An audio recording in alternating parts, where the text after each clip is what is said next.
Hello, and welcome to our Campcraft lesson for the week. I'm John Otten. I'm the RA consultant for Kentucky WMU and Kentucky Baptist. As we begin in August with a new set of RA lessons and Campcraft lessons, I want to start with the story of Zacchaeus, which is found in Luke chapter 19. In this story, Jesus is traveling through the town of Jericho, and a large crowd has gathered around him. And in that crowd was a man named Zacchaeus. Now, in the book of Luke, the Bible tells us some important things about Zacchaeus. First of all, he was a chief tax collector in Jericho. Second, he was rich. Third, he was short. And fourth, he wanted to see Jesus. Now, because of his shortness, Zacchaeus was unable to see Jesus through the crowd or over the crowd. And so what he did, he ran ahead of the crowd and climbed up in a sycamore fig tree. And he got up there so that as Jesus passed below the tree, he could look down and see Jesus. Now, an interesting thing happened. When Jesus got to the tree, he stopped and looked up and called out, "Zacchaeus, come right down. I'm going to stay at your house today," he said. So Zacchaeus did. He came down from the tree and took Jesus to his home. Now, some of the people who were there when that happened started to complain that Jesus was going to the house of a sinner. Upon hearing this, Zacchaeus promised to give half of his wealth to the poor and to give back to the people he had cheated 4 times what he had taken from them. And then Jesus declared to all the people listening that salvation had come to the household of Zacchaeus. Now, when Jesus said that, he didn't mean that Zacchaeus had earned salvation by giving money to the poor and by paying back the people he had cheated. No, what Jesus wanted us to see was that the actions of Zacchaeus were a result of the salvation that had come to Zacchaeus' heart and home through his faith in Jesus Christ. This is an important truth for us to understand. We can't earn salvation by doing good deeds. Jesus has already purchased and secured our salvation through his death on the cross and his resurrection 3 days later. But once we have been saved and begin to walk with Jesus, once we've put our faith in him and received that salvation and forgiveness, then we will begin to do good deeds that reflect the change that has come to our hearts through the grace of Jesus Christ. Just like Zacchaeus wanted to see Jesus, wanted to find him. He was looking for him because he heard about him and he believed in who he was and what he was saying. So too, we put our faith in Jesus as we hear about him. And then, like Zacchaeus responded by doing good things out of the faith and grace that he had found, so too, we seek to do good things out of the grace and faith that we find in Jesus Christ. Now, for our Campcraft lesson today, we're going to do a real simple project that will help us remember the story of Zacchaeus. One of the things that stands out in this story is the fact that Zacchaeus climbed up in a sycamore fig tree. Now, some passages just say sycamore tree, but it's not a sycamore tree like we tend to have here in America. Very tall trees with broad trunks and great big leaves. It's not that kind of sycamore. If you do some research, you find out that in some areas in the Middle East, they have what's called a sycamore fig tree. And it produces a fig fruit that's about that big. And it also has smaller leaves that are kind of, about like that instead of the big leaves that sycamore trees have. But he climbed up in that tree, and that's just a real memorable moment in that story, how he wanted to see and meet Jesus so badly that he was willing to climb that tree in order to get that sight of Jesus. And so what we're going to do today, and this is a simple project, like I said, that fulfills one of the nature requirements for the Discover 2 patch. Discover 2s for 2nd grade boys. And so it's a real simple thing and begins to introduce them to learning about nature. And what this project is doing bark and leaf rubbings. Some of you may have done this before in a class, whether it be RAs or school or something like that.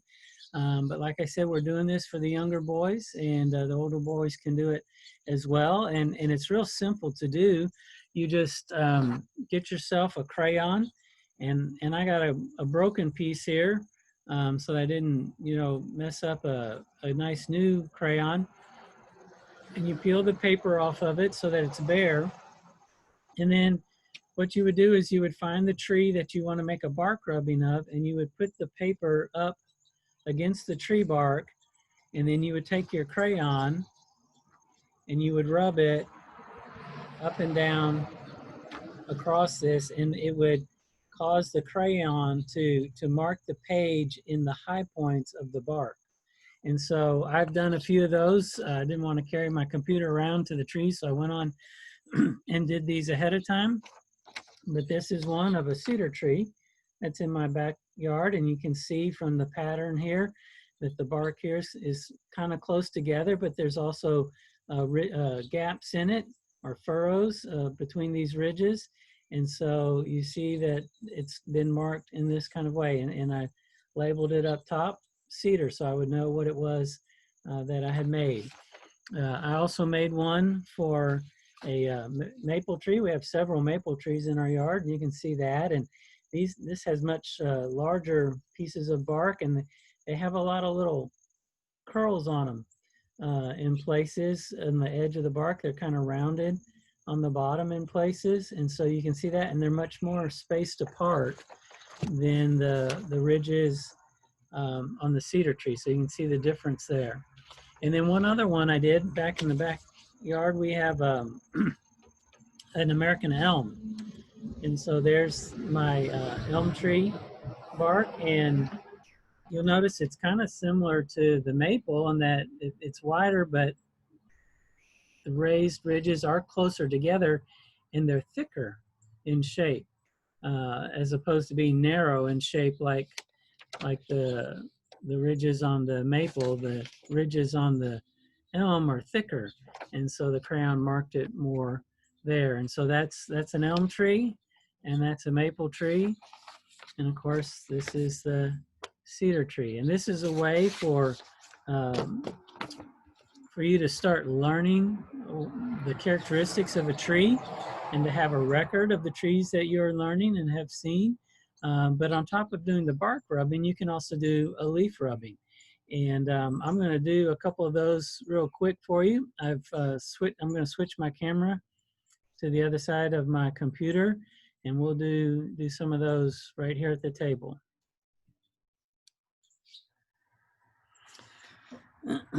All right, so I've got some blank paper here, and actually what I've done is I've gotten some needles off of the cedar tree. And so you notice with cedar being an evergreen tree and having needles as opposed to leaves, they're much smaller.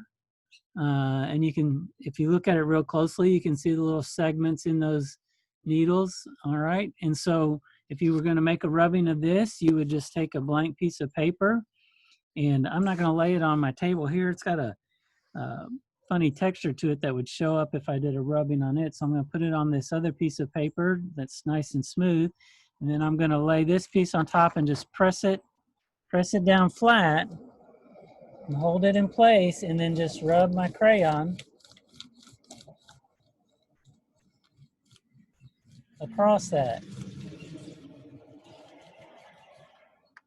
And so that's a rubbing of a cedar tree in a little twig with the needles, and you can see the needles there in various spots in the picture.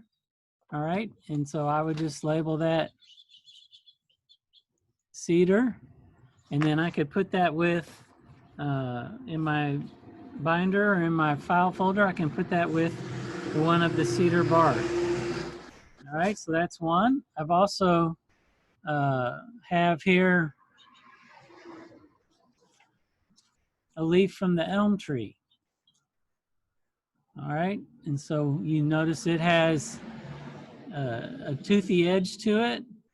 It's got one main vein down the middle and then branches off from it.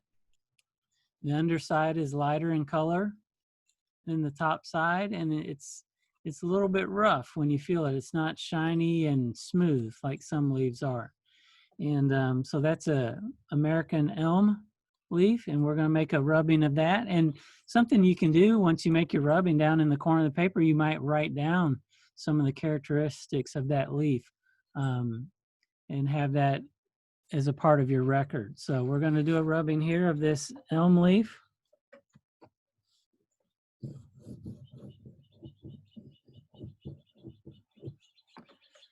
And so that one goes real quick, and you can see that makes a really nice one. Much easier to see than the needles on the cedar tree. You can see the little veins there that branch off of the main one. You can see the toothiness of the leaf and see kind of the size of it.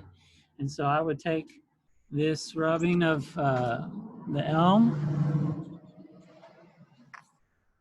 and I would put it with the one of my bark of the elm tree, and put that in my binder. And then finally I have here a leaf from a maple tree in my yard. And so it'll go along with the rubbing of the maple tree bark. And you just, again, lay that right in there.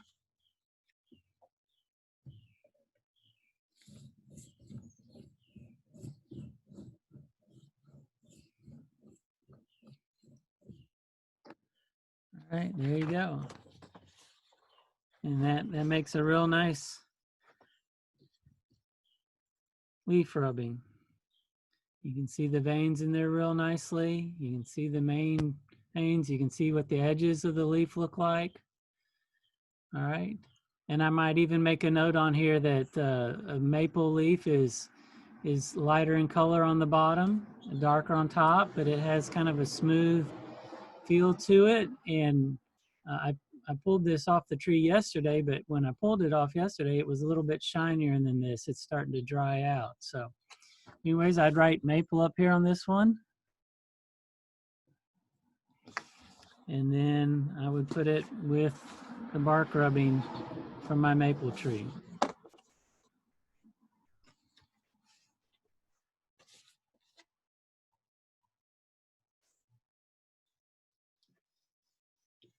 And that's it. That's a real simple project that your second graders and up can do.